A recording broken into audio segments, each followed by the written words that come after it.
샬롬, 말씀 읽어주는 김기훈 목사입니다. 오늘도 기대하는 마음과 사모하는 마음을 가지고 하나님의 말씀 함께 읽겠습니다. 야고보서 4장 1절부터 12절까지의 말씀입니다. 여러분은 이 모든 형편없는 싸움과 다툼이 어디에서 비롯된다고 생각합니까? 그냥 일어나는 일이라 생각합니까? 곰곰이 생각해 보십시오. 그런 일이 일어나는 것은 여러분이 자기 마음대로 하려 하고 싸워서라도 그렇게 하려는 마음이 여러분 깊은 곳에 있기 때문입니다. 여러분은 자신이 갖지 못하는 것을 탐하고 살인까지 해서라도 그것을 얻으려고 합니다. 여러분의 것이 아닌 것을 가지려다가 폭력까지 휘두르고 맙니다. 여러분은 그런 것을 달라고 하나님께 구하지는 않겠지요. 그 이유가 무엇입니까? 여러분이 가질 권리가 없는 것을 구하고 있음을 잘 알기 때문입니다. 여러분은 매번 자기 마음대로 하려고 하니 버릇없는 아이와 같습니다. 여러분은 하나님을 속이고 있습니다. 온통 자기 마음대로 살거나 기회 있을 때마다 세상과 놀아나는 것이 여러분이 원하는 바라면 여러분은 결국 하나님의 원수가 되어 하나님과 그분의 길을 거스르고 말 것입니다. 여러분은 하나님께서 관심하지 않으신다고 생각하십니까? 잠언은 하나님은 맹렬히 질투하는 여인이시다 라고 말합니다. 그분께서 사랑을 주시는 것은 여러분이 얻고자 하는 다른 어떤 것보다 훨씬 나은 것입니다. 하나님은 자기 마음대로 하려는 교만한 자들을 대적하시고 기꺼이 자기를 낮추는 사람에게는 은혜를 베푸신다는 말씀은 누구나 아는 사실입니다. 그러니 하나님이 여러분 안에서 그분 뜻대로 일하시게 해드리십시오. 마귀에게는 큰 소리로 안 돼! 하고 외치고 마귀가 날뛰지 않는지 주시하십시오. 하나님께는 조용히 예! 하고 말씀 드리십시오. 그러면 하나님께서 즉시 여러분 곁에 계실 것입니다. 죄에서 손을 떼십시오. 내면의 삶을 깨끗게 하십시오. 여기 저기 기웃거리지 마십시오. 땅을 치며 하염없이 우십시오. 놀고 즐기는 일은 끝났습니다. 신중하게 참으로 신중하게 처신하십시오. 주님 앞에 무릎을 꿇으십시오. 여러분이 일어설 수 있는 길은 그 길뿐입니다. 친구 여러분, 서로 헐뜯지 마십시오. 그런 식의 헌담은 하나님의 말씀, 그분의 메시지, 그분의 고귀한 법을 짓밟는 행위입니다. 여러분은 메시지를 존중해야지 거기에 낙서를 해서는 안 됩니다. 사람의 운명은 하나님이 정하십니다. 도대체 여러분이 누구이기에 다른 사람의 운명에 간섭할 수 있단 말입니까? 이것은 하나님의 말씀입니다. 오늘 말씀은 내용상 세 부분으로 나눠서 생각해 볼 수 있습니다. 먼저 첫 번째 1절부터 3절 정욕으로 구하지 말라입니다. 야고보는 어저께 함께 나눴던 말씀 3장 13절부터 18절에서 땅에 속한 악한 지혜와 위로부터 내려오는 선한 지혜를 대조했습니다. 오늘은요, 세상의 악한 지혜의 대표적인 특성이기도 한 다툼의 원인을 이야기하고 있어요. 우리 1절의 말씀을 같이 한번 읽어볼까요? 너희 중에 싸움이 어디로부터, 다툼이 어디로부터 나느냐? 너희 지체 중에서 다투는 정욕으로부터 나는 것이 아니냐라고 이야기합니다. 여기서 너희 중에 라는 것은요, 원어적으로 보면 교회 구성원 중에 라는 의미를 담고 있습니다. 즉 야고보는요, 지금 이러한 일들이 교회 밖에서 이루어지는 것이 아니라 교회 안에서 이루어지고 있다는 것을 분명히 밝히고 있는 거예요. 그리고 싸움이라는 것은요, 전쟁, 전투, 알력, 불화라는 것을 의미합니다. 그런데 이것이 복수형으로 되어 있어요. 즉 이런 일들이 자주 많이 있었음을 분명하게 보여주고 있는 것입니다. 야고보는 이렇게 교회 안에서 자주 일어났던 싸움과 다툼의 원천이 어디 있느냐라고 물으면서요, 우리로 하여금 그리스도의 제자로서의 신분과 어울리지 않는 스스로의 상태를 돌아보고 점검하라는 이러한 질문을 하고 있는 거예요. 야고보는 성도들 간의 싸움과 다툼의 원천을 외부적인 환경에서 찾는 것이 아니라 내부적인 원인에 있다라고 이야기를 합니다. 그것이 무엇이냐면 바로 정욕이라는 거예요. 정욕이 무엇이냐면 하나님을 떠나거나 멀리하고 쾌락적인 삶만을 추구하는 것을 바로 정욕이라고 이야기합니다. 야고보는요, 개인 자신의 쾌락과 육체적인 욕망을 채우기 위해서 이웃의 피해를 끼치는 것을 서슴지 않는 세속적인 성도들을 바라보면서 싸움과 다툼의 원인은 정욕, 즉 하나님이 아닌 쾌락을 쫓는 우리들의 마음 때문에, 즉 성도들의 마음 때문에 일어나는 것이다 라고 분명히 이야기하고 있습니다. 이러한 상황 속에서요, 계속해서 이렇게 이야기해요. 우리 2절의 말씀을 같이 한번 읽어볼까요? 너희는 욕심을 내어도 얻지 못하여 살인하며 시기하여도 능히 취하지 못함으로 다투고 싸우는도다. 너희가 얻지 못함은 구하지 아니하기 때문이다 라고 이야기합니다. 즉 너희가 그렇게 다투어도 원하는 바를 얻지 못하는 그 이유가 무엇이냐? 바로 너희가 기도하지 않기 때문이다 라고 이야기하고 있다는 거예요. 그리스도인이 원하는 바를 얻는 방법은 무엇입니까?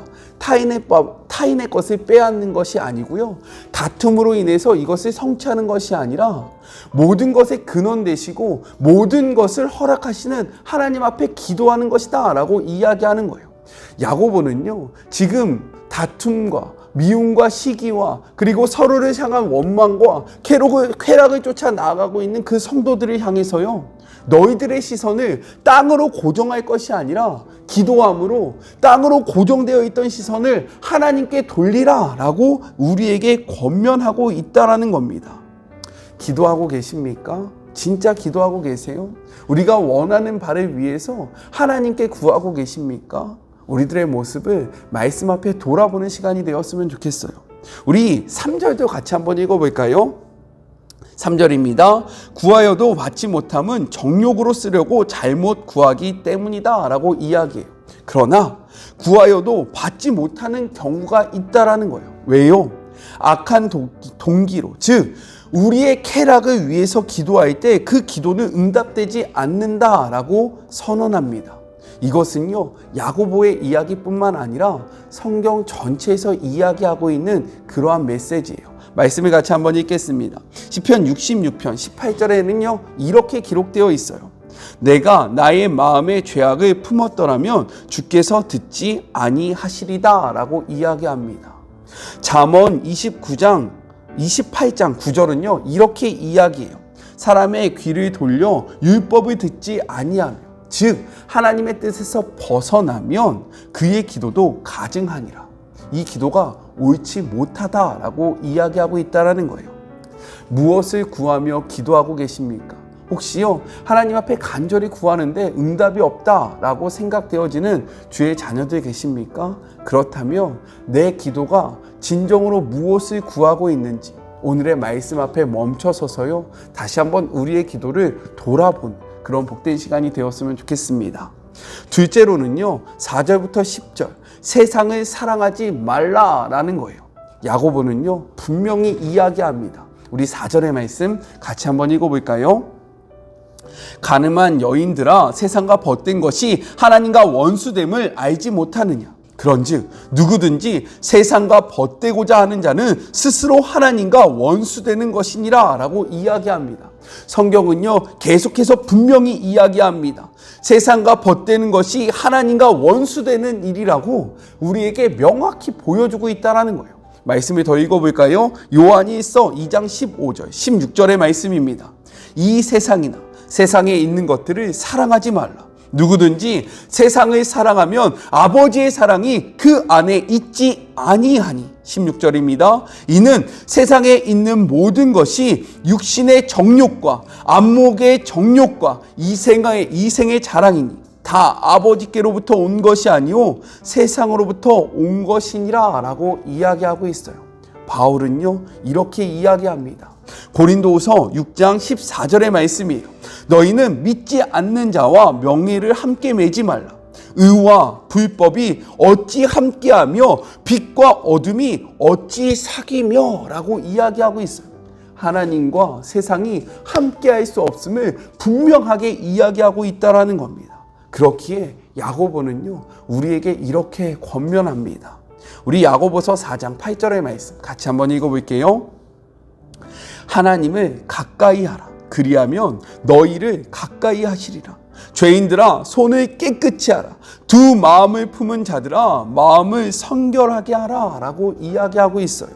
우리는 세상이 아니라 하나님을 가까이 해야 합니다. 아멘이십니까? 우리가 가까이 해야 하는 것은요, 세상의 가치관, 세상의 이야기가 아니라 하나님이고요, 하나님의 말씀이며 하나님의 가치관을 가까이 해야 한다라는 거예요. 그렇게 할 때에 우리는요, 두 마음을 품지 않을 수 있게 되고, 이 두 마음을 품지 않을 때 우리의 삶은 성결한 삶을 향하여 나아갈 수 있다라고 이야기하는 거예요. 저는요, 우리의 고백이 이 시편 기자의 이 고백이 되기를 간절히 소망합니다. 시편 119편 113절의 말씀이에요. 내가 두 마음 품은 자들을 미워하고 주의 법을 사랑하나이다.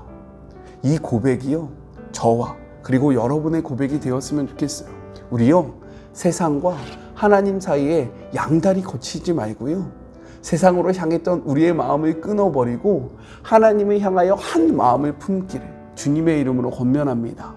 마지막 셋째, 11절부터 12절, 형제를 비방하지 말라입니다. 우리는 왜 형제를 비방하지 말아야 할까요? 야고보는요 11절에 이렇게 이야기하고 있어요. 우리 11절의 말씀 같이 한번 읽어볼까요? 형제들아, 서로 비방하지 말라. 형제를 비방하는 자나 형제를 판단하는 자는 곧 율법을 비방하고 율법을 판단하는 것이라. 내가 만일 율법을 판단하면 율법의 준행자가 아니요 재판관이로다 라고 이야기합니다. 그 이유가 무엇이냐? 우리가 형제를 비방하고요, 형제를 판단할 때 우리는 율법의 준행자가 아니라 율법의 재판관이 된다라는 것입니다. 즉, 이 심판은요, 우리에게 있지 않음을 분명히 이야기하고 있는 거예요. 우리 12절의 말씀도 같이 한번 읽어볼까요? 입법자와 재판관은 오직 한 분이시니 능히 구원하시기도 하시며 멸하기도 하시느니라. 너는 누구이기에 이웃을 판단하느냐라고 이야기하고 있어요. 즉, 우리로 하여금 하나님의 자리로부터 내려오라고 이야기하는 거예요. 우리가 누구인지 우리의 정체성을 분명히 하라고 이야기하는 겁니다. 우리가 우리의 정체성을 잃어버릴 때요, 우리는 항상 죄에 빠질 수밖에 없습니다. 우리가 마치 하나님과 같이 재판장의 자리에 있을 때 우리는 죄악을 범할 수밖에 없다라는 거예요. 우리의 정체성을 분명히 하시고요, 우리가 있어야 하는 그 삶의 자리에서 우리가 재판관이 되어 살아가는 것이 아니라 하나님의 말씀을 지키는 그 준행자의 삶을 살기를 주님의 이름으로 권면합니다. 하나님과 같아지려고 할 때에, 하나님과 같은 위치가 될 때에 우리는요, 죄악으로 나아갈 수밖에 없어요. 이 사실을 기억하는 복된 하루 됩시다. 같이 기도할까요? 하나님, 감사합니다. 말씀을 통해서 우리가 어떻게 살아가야 하는지, 어디로 나아가야 하는지 다시 한번 멈춰서서 우리의 삶의 모습을 돌아보게 하여 주심에 감사합니다. 하나님, 내 안에 있는 정욕은 무엇입니까? 나는 무엇을 향하여 나아가고 있습니까? 나의 삶을 움직이는 힘은 하나님의 말씀입니까? 아니면 나의 정욕입니까? 주님, 우리가 하나님과 세상과 양다리를 거치고 있었던 이러한 삶의 모습에서 벗어나 오직 한 분 되신 하나님을 바라보고 그분을 쫓아가는 한 마음을 품은 거룩한 주의 자녀들이 되게 하여 주시옵시고, 하나님의 자리에서 세상을 판단하는 것이 아니라 하나님의 말씀을 지키는 자로서의 삶을 힘있게 살아가는 주의 모든 자녀들이 되게 하여 주시옵소서.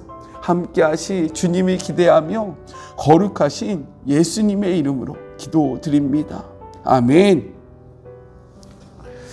우리 아담과 하와와 같이 하나님이 정해주신 그 선악과를 따먹지 않는 주의 자녀들이 되었으면 좋겠습니다.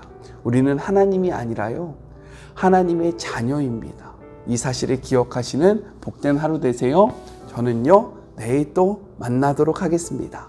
사랑하고 주님의 이름으로 축복하면서 오늘 하루도 힘내세요. 우리 내일 만나요. 안녕. 오늘도 수고하셨습니다.